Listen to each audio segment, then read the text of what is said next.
Have you ever walked through the streets of Paris, feeling both enchanted and completely lost at the same time? This is Wandering Dreamers in Paris, a podcast about the people who came here searching for something and found more than they ever expected. I am your host, Stanzi. Let's begin.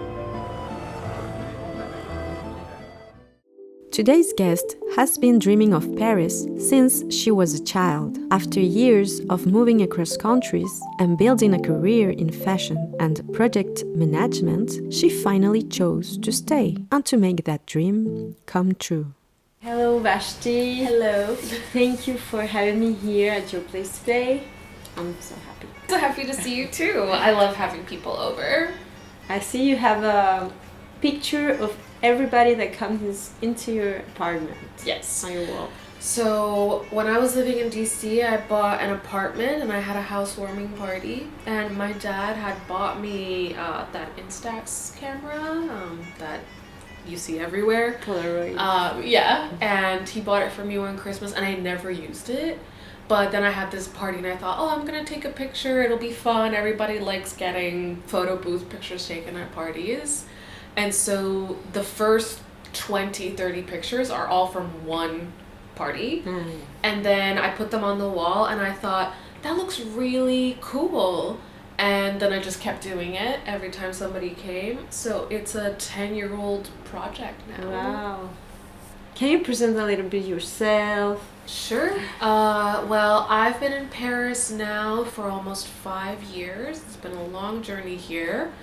And I actually moved here after an idea I got living in Ireland for skincare products using Irish sea moss. And I thought, oh, I'm going to start a business. And that's how I got my visa. I thought that's what I was going to be doing, was running that business. But I think I was very overconfident. Starting a skincare business in Paris where, you have L'Oreal and all these big companies and everything. So, I tried and it didn't go so well. But even while I was trying to do that, the work that I've been doing the last 12, 13 years is really as an operations consultant. But it evolved from project management and operations management and inventory management. I went to business school to study supply chain logistics. So everything having to do with retail and purchasing and shipping and things like that. So I've worked with all kinds of businesses, tech, beauty, retail, e-commerce. I worked with a company that does Zodiac. So really just any small business, any startup. I just really like working with people and making dreams come true and helping people do things. I'm really good at getting things done. So anything that has to do with that has really been... managing of a project. Yeah, managing a project. And it all started 15 years ago when I started producing fashion shows for New York Fashion Week. And people don't call it project management, but it is. It's just, you call it, runway producer, because it sounds so fancy and so cool to say that, I do fashion shows. But you're a project manager. You have a budget, you have a timeline, you hire people, you manage the people, you complete the project. It's a project. Yeah. But I loved that world. I love fashion, and it was very, very fun. And I did that 6 years. You studied over there in the United States. I did. But you already dreamt about Paris before coming here. Yes. Do you remember something about that? So I was 7 years old when I wrote a list in pink marker, and my parents still have it. And it said, things to do before I die. And the number one was live in Paris. Wow. And I don't know if it's because of a movie. I don't have any French family. Nobody speaks French in my family. I found out later that my great-grandmother is from Paris. Oh. So I went on Ancestry.com. I did that a few years ago.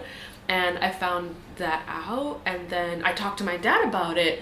And they just forgot. They just never told me. And he said, oh yeah, that's true. And they just didn't say anything to me. And it turns out my grandfather, my dad's dad, I never met him, but he spoke French because of his mother. And he also spoke 6 other languages as well. But I never met him, which is a shame. But I'd heard all of that about him, but I didn't know that it was because he had a French mother. Unfortunately, it's great-grandmother, so too far away to get your citizenship through your lineage. It's too far. But yeah, I always thought about it, and you know, it was the 90s, so we had a desktop computer, and my parents bought me a French language CD for me to do the exercises, and I would play with that after school. I just loved France, and I always wanted to come here. And what were your first contacts with France when you were a child? In a movie, in pictures, like your French classes? Did you go on research on the first internet? So there was no internet yet. No, it was the 90s. No, I think I think it was 11 or 12 when we finally had internet in our house. But before that, my mom's best friend really loves, she's still alive, loves Audrey Hepburn movies. And I think seeing the movie Funny Face, she is working in a bookshop, and she gets scouted to be in a magazine photo shoot, and she's very anti-capitalism, anti-aesthetics, and she thinks it's stupid to be a model. She wants to use her brain, but they tell her, hey, if you do this, you get to go to Paris. And so she says yes, and there's this beautiful song that they all sing, and Fred Astaire is, you know, obviously very famous. He's also in the movie, and he's the photographer. And they arrive in Paris, and they sing a song called Bonjour Paris. You know, there's a line that says, is this real, am I here? You know, and sometimes I listen to it when I'm walking around. You know, the song is funny because it's about the 3 of them. They land and they say, oh, I'm tired, I'm gonna go to the hotel and get some sleep, and somebody says, oh, like, do you need a taxi? And they're like, oh, do we look like tourists? You know, they're trying to be so cool. But all 3 of them go to look at Paris because it's beautiful. And I think it evokes that magic of the city. Yeah, it's an emotion that I think it touches all of us, and there's something for everybody here. If you like music, if you like art, if you like fashion, if you like food, if you like wine, if you like, you know, there's all these different worlds inside of Paris. Architecture, right? Like, just walking around is so beautiful. You don't have to do anything to have a good time. You can just walk in Paris, and I think that's why it's the most visited city in the world. I think there's a beauty that's for everyone. Of course. So is that what got your attention the first time when you got here, like the architecture? I think for me, I felt understood by Paris. I'm from Puerto Rico, and I never felt like I was from there. I never felt like I connected to the culture very much. We have a rich culture. There's a lot of history in Puerto Rico, like going back to the Taino Indians and Spanish, like conquistadors, and like the old town. Like, we do obviously have like a rich history, but I never felt like I connected to it, and I didn't feel like other people. I always felt so different from everyone. And then coming here, I just feel like I understand what I have to do. So cool. So it's for me. It's the right place for me, even though it's very hard to be here a lot of times. But it never feels... It always feels like something I want to do. Like, I want to do it, even if it's hard. Did you think about fashion in Paris too? Did that attract you? Yeah, I was able to sneak into some jobs while I was working New York Fashion Week. I did do some work for Paris Fashion Week, just as an assistant, just helping, but it was always just for one show or just for the week, just helping.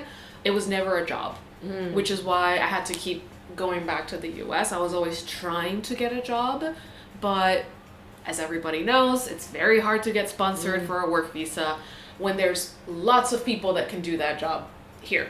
So that was not going to be the way that I got my visa, but I did come here for work, and I had come here enough times that I knew that I was going to like it. It wasn't just an idea in my mind. Course. I knew what the people were like, what the weather was like, what the administration was like, and the paperwork and all those things. So I knew it was going to be hard, but I knew that I had to end up here at some point in my life. So I kept trying, and I had different jobs. I have only had 2 corporate jobs in my life, and every time I got a job, it's because they had offices in Paris. Because I always thought, oh, maybe in 5 years or 10 years I can transfer and I could get over here somehow.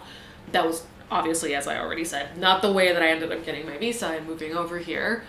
But it's very hard to get into fashion here. The language is a big barrier. Also because of the type of visa that I'm here under, not until next year I'm not able to accept the CDI unless they sponsor the visa, and then I change my status, and then I wouldn't have my business anymore. Now you have a business visa. Yes. Business owner. Yeah. So I operate as a contractor or a freelancer, but I can't have a CDI. Yeah.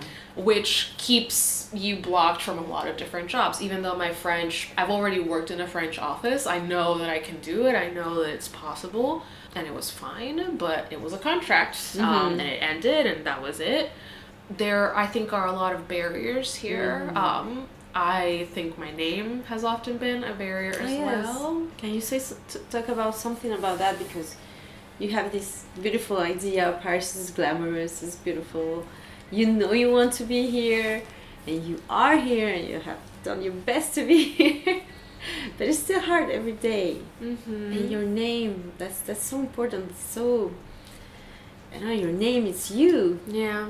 And tell us about that, how you have dealt with your 2 names, because you have 2 names. And why did you choose one?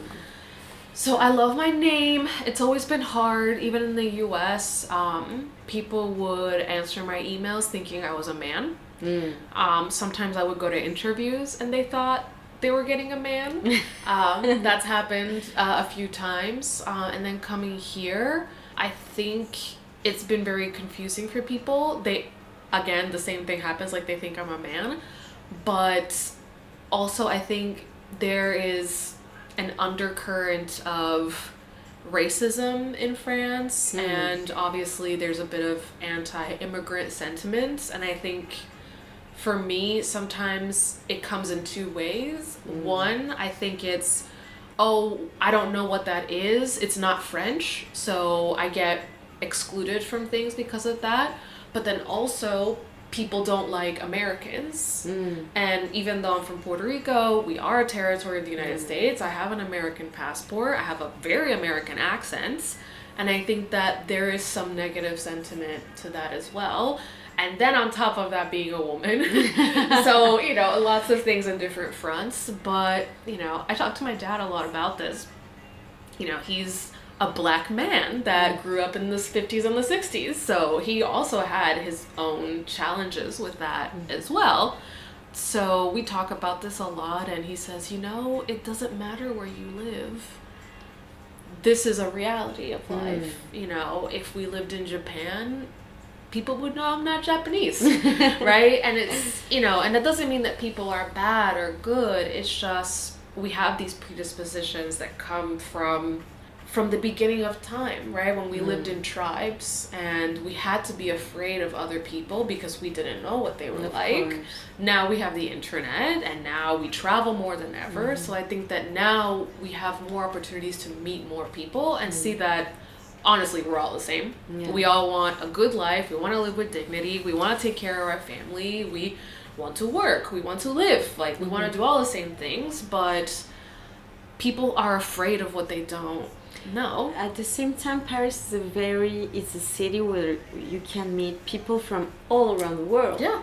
Even if I'm thinking you don't feel completely integrated, you have been accepted. You're here, you're working on your way, Yeah. And so what's your second name? Charlotte. So it's very name. French. And it's very sad because I talked to my partner about it. I was like, I wonder what would happen if I changed my name. And you did that. Online. And what happened when you made you put Charlotte. So many more people reach out to me now. And I hate that that's true. I didn't want it to be true. And I talked to a friend of mine who's grown up here and in the US. And when I told her about it, she said, "Oh, I'm glad you finally did that." Oh. And she's from here, and she has a very French name. And it's so funny also, her mother's Puerto Rican, and we met through our children, so it was a big coincidence.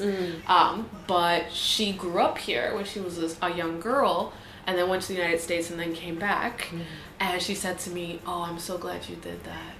She said, "It's sad, but it's true." Wow. Yeah. I didn't want it to be true, but the experiment was to see if it would change anything, and it did.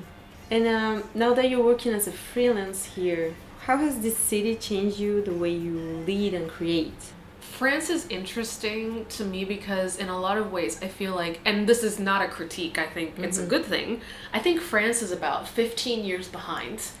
and I kind of like that, you know, people still write checks here, people still put paper announcements, people read the paper, including me. I read Le Monde Weekend Edition because I'm not on social media.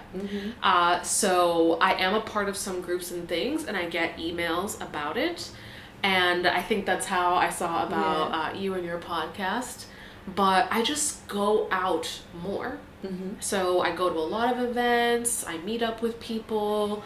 It's scary, but I just make myself go, and sometimes it's all in French, sometimes there's people who speak English, sometimes I meet Spanish speakers, and I meet people that way. And ever since I've been here, all the work I get is always through a referral.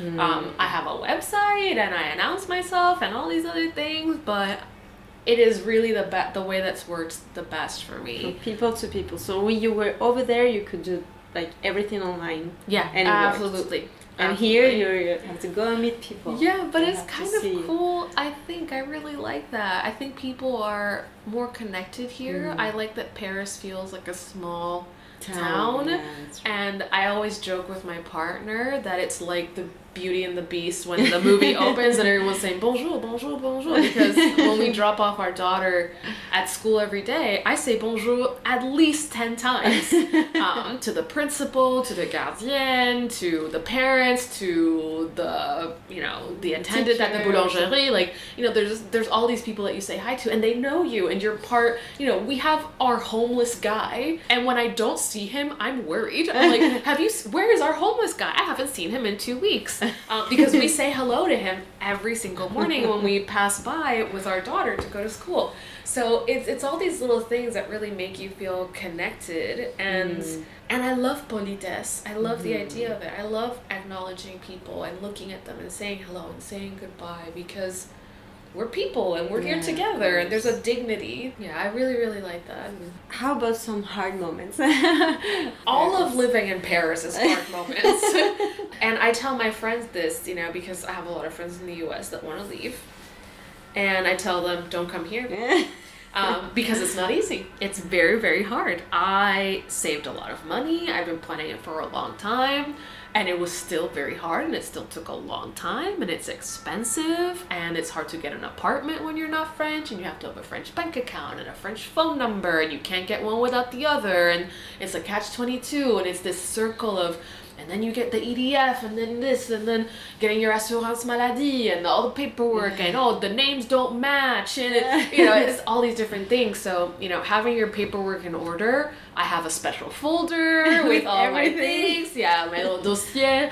We're getting married this year, and on my desk right now, I have the Je me marie à Paris, like, you know, the dossier, and like, we're not from here, so we have to get it apostilled and notarized, and this, and he's from Italy, and I'm from Puerto Rico, and the translation, and it has to be a certified translator that is approved by the mairie with their number, and all these different things, right? And there's all these rules and things. However, once you do something and it gets done, it works very well. Yeah. It's the getting it done the first time, and then after that, you're good, because once I got my Sécurité Sociale and I got my card, now everything is easy. It's open. Exactly. Open door. Exactly. But it took me 2.5 years to get it. Yeah, So I kept all the receipts. The good thing is that they do reimburse you, but you have to keep everything and all the papers. And then with my daughter, when we went through her autism diagnosis, we could have paid $1,200 to do it privately, or we could wait 6 months to do it at NECA. So there's all these decisions you make, and then lucky for us, her teacher knew someone that worked there, so we were able to get it after 4 months instead of 6 months. We still had to wait, because we wanted to do it before she started Concepcion, because her Moyenne teacher was the one that said, you need to get this done now. But it was such a very daunting and scary project, because it's already complicated to do it in your first language, but French is my third language. So not only am I navigating the bureaucracy of a system that I don't know, I have no idea how this system works, I'm also doing it in the third language. So I'm talking to doctors, I'm talking to psychologists, I'm calling people, I can't understand what they're saying on the phone, I have to go to the office, I have to bring the paperwork, I have to talk to the teacher, we all have to meet, we have to coordinate a date because it's a team, and there's all these different things. But then again, the same story, once you do everything, then you're good, and now we have the paper and all these different things, and she gets all this help. And it's honestly been really, really, I'm very impressed with the amount of aid that the government provides, because again, France is about 15 years behind. So I'm surprised that autism is so widely recognized, because I really thought there would be an issue or even like a negative stigma. But the good thing that I've noticed is that, because my daughter has known since she's 3 years old, and we talk about it very openly, and we have books about it, and she understands it, and it's not good or bad, it's just we got different brains, the same way some people have different hair. But since she talks about it so much, and she'll tell her friends, no, this is too loud, remember, I'm autistic, and she tells them, they've talked to their parents, and 2 girls have gotten diagnosed with ADHD that are her friends. And the moms have texted me like, oh, we took our daughter because of this thing you said, and we thought about this, and it kind of made them realize that maybe their kid had it too. And that makes me so happy. That's cool. But I'm also happy that my daughter doesn't feel bad. And she just accepts that this is part of who she is. They have a lot of helps here. They really do. That's great. With all this paperwork that you say, it can be exhausting, right? And I know I have been through that too, but how do you protect your love for Paris, or the way that you feel good here, for not being exhausted and saying, okay, it's over, I'm done, I don't want this anymore? I think it's important to go outside. As I already mentioned, I don't have social media, so I don't have chats, I don't have a place to comment or hear other people's opinions. And I think when you're not on the internet, you realize human beings need connection. We need to talk to each other, and if I want to connect with human beings, I have to go outside. As time goes by and we're more reliant on technology, we're more isolated, and I think that makes us depressed, and it makes you feel like you're alone. So for me, it's going outside, talking to people, seeing things, going to a cafe, going to a museum, visiting a friend, going to these networking events, because that's my internet, because that's where I hear other people's opinions, and I find out the news, because I don't really see anything unless it's in the newspaper. So I have to hear from people. So in a way, this is my PSA. This is my announcement. This is a commercial for get off the internet. Just get off the internet. Even if you're here, you're there. I know. Cool. But it's but people are interesting. My love for people has increased because I want to meet interesting people, because I don't have interesting things on my phone. I want to see what people are doing, and I've gone to a friend of a friend who opened a flower shop, or someone's studio, or someone's art show, or someone, I went to a friend's event where he was, he made a book, and he had a book launch event, things that, I wouldn't have really thought to do before. And this is things I've been doing recently in the last 4 to 5 months, really. So this is all very new. and really adjusting to that. And I think that that's the cure, is just to go outside, because Paris is right there. If you're not going to go outside, then why did you move here? So yes, you can feel crazy doing all the paperwork, and then do the paperwork, and then go for a walk and get a croissant or something, you know, and a petit financier. Like, that's, I love mini financiers. Like, I love that little pastry. It's so good. Has it really changed the way you eat, or not really? So I'm from Puerto Rico, and I still eat a lot of rice and beans. I go to the Latino market in the 15th, and I get my beans, and I get my sazon and my adobo and all that stuff, which I feed to my daughter. She loves adobo. So trying to keep that alive. I've definitely noticed that I eat better now without trying to eat better. And I don't have to think about, oh, how many calories am I eating, or what is in this, or what. I'm less worried about things. I still read the label, because I don't want to give my daughter something that has 1,000,000 grams of sugar. But even the potato chips here, it has 3 ingredients: salt, oil, and potato. And it's incredible, because yes, it's just potato. It doesn't have all these added things, you know. And I've had to explain to my daughter that's why we can't buy Starburst, because it has all these color dyes. We can't buy them in France, so when someone comes to visit us, we ask them to bring Starburst, because you can't get them. And I've had to explain that to her. Well, it has a lot of, I mean, they're delicious. It was my favorite when I was a little girl. It's just like the juice of the colors, you know, the fake color. The fake color. I know, it's a red dye number 5. But we don't think about it as much. And I think that living here as well, for my daughter, I'm so impressed and grateful for Cantine. Because they provide the menu. There's a parents chat on WhatsApp, and they share the menu every Sunday, and you can even tell your child what they're going to eat that week, and every single day is different. And they try a different cheese, and they have a different dessert, and it's varied. And as a parent, could you imagine planning a menu like a chef, right? Oh, it's so hard. Just nighttime, you don't know what to do. So I'm so grateful that, you know, there's a team, and there's a magazine for the 15th arrondissement that the Marie puts out about the food. And it's so important and part of the culture. And I remember when she was in maternelle, we did a tour of the school, and they talked also so much about convivialité, and just like being together and eating together. And when they're really little, they all sit at these big tables and they eat together, and it's just such a sweet idea, but it's such a good idea.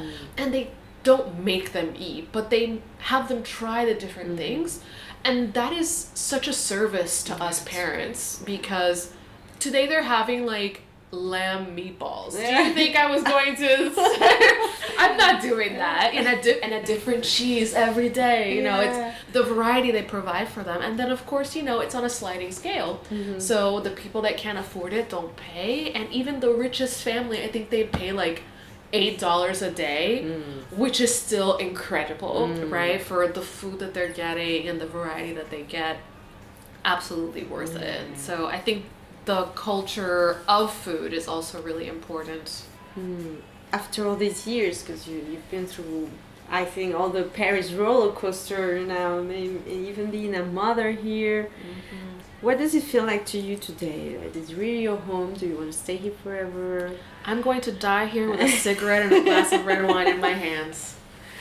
Forever and ever. This is my place. I mean, I've traveled to a lot of places. I've been to Japan, I've been to Hong Kong, China, Vietnam, Egypt, Croatia, Morocco, everywhere, like, and been to Spain and Italy. Like, I've lived in Ireland, Scotland, and like, you know, lived in London for a while. Like, I've seen a lot of places, and a lot of places are great. But I think my wish for everyone is that they find their place. I know Paris is not for everyone, even though I think it's the best place in the world, but it's my place. And I guess, you know, I tell my friends, you know, you just gotta find the place that feels like that for you, you know, that even when it's hard, it's still your place, you know. And I wouldn't change anything about it. I don't think French people are rude. I don't think that the system is difficult.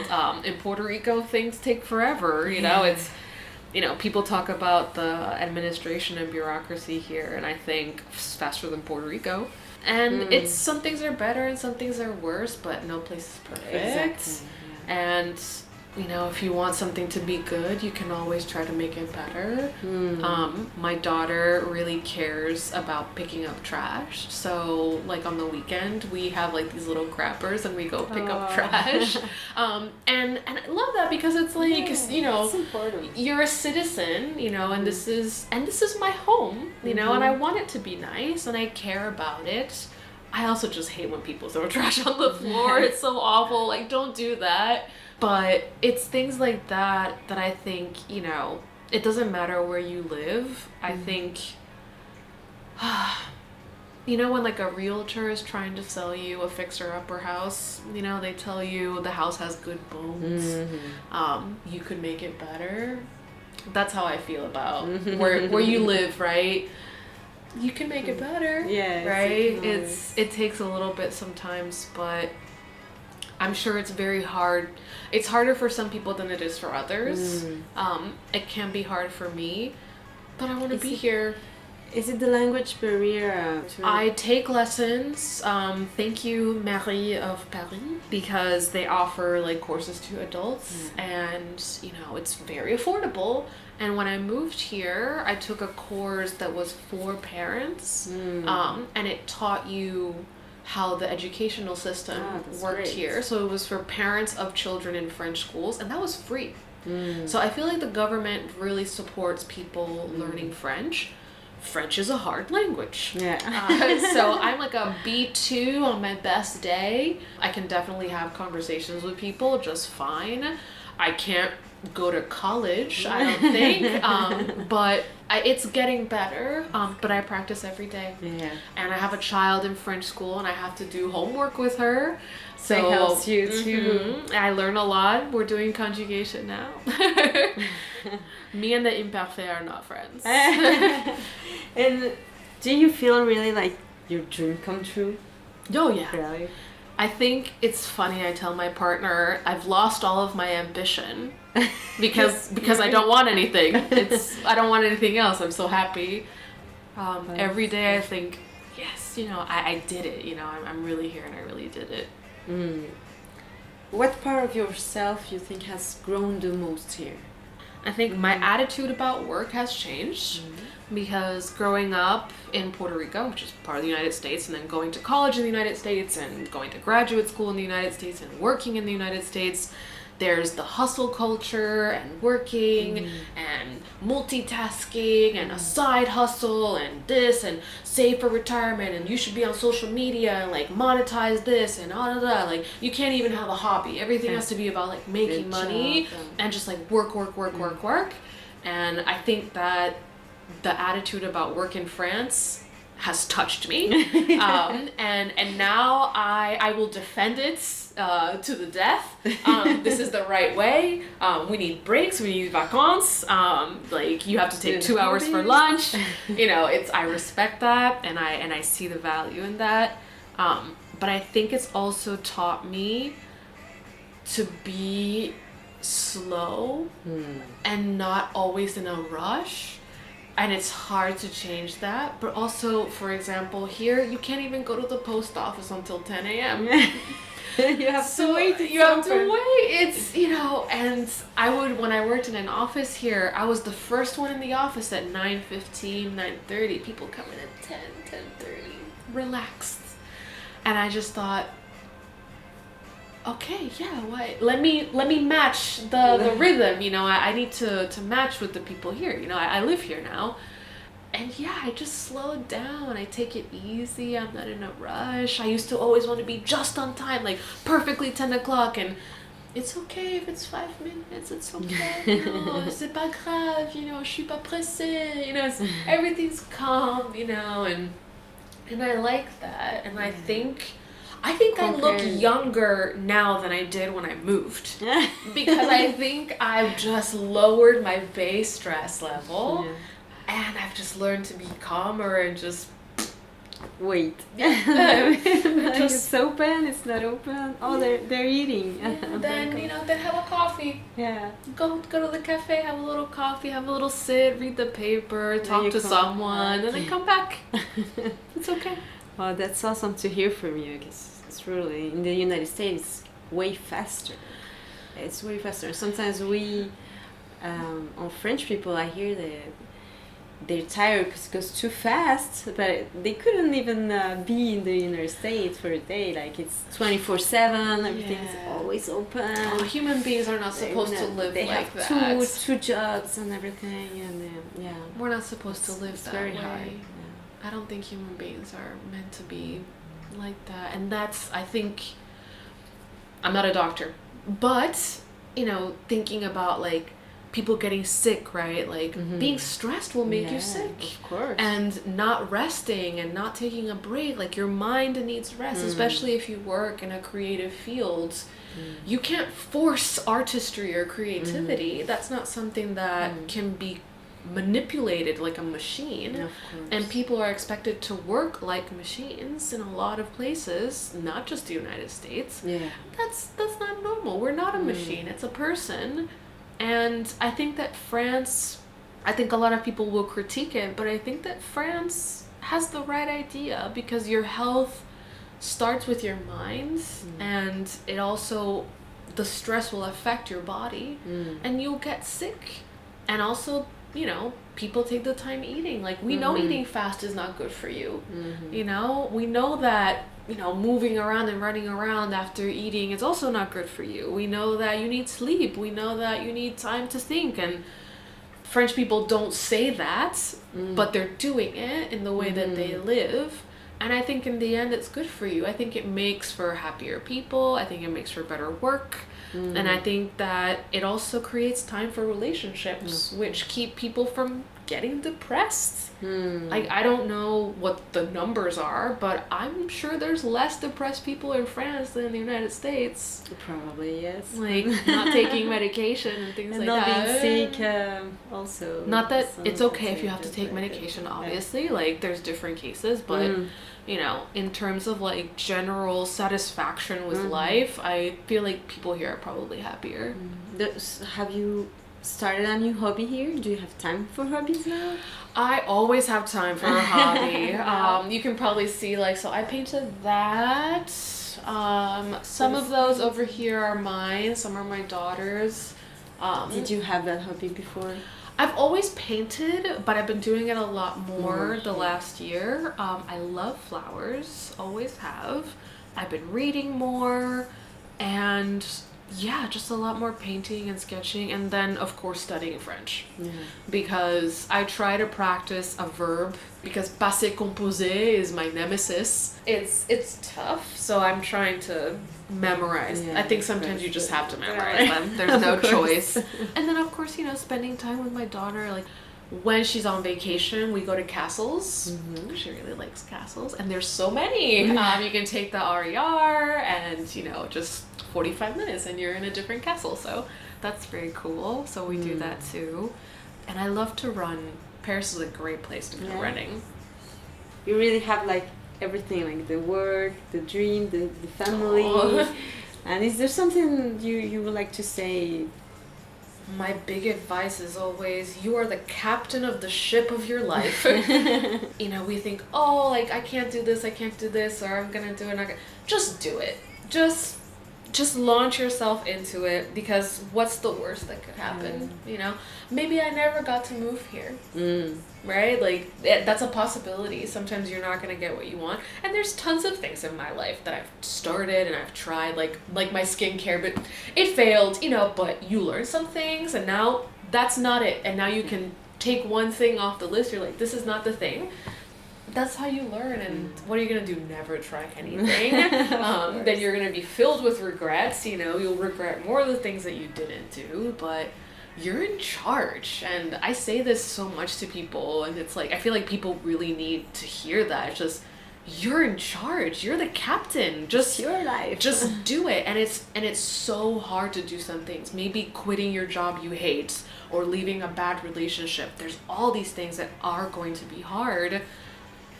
if you need help, text me. I am the friend that's always going, do it, you can do it. That's awesome. Well, thank you very much. It's a beautiful story you have. Paris is not always what we imagine. But maybe that's exactly where the magic begins. Thank you for listening to Wandering Dreamers in Paris. If this story resonated with you, share it with someone who might need to hear it. And wherever you are in your journey, keep wandering, keep dreaming.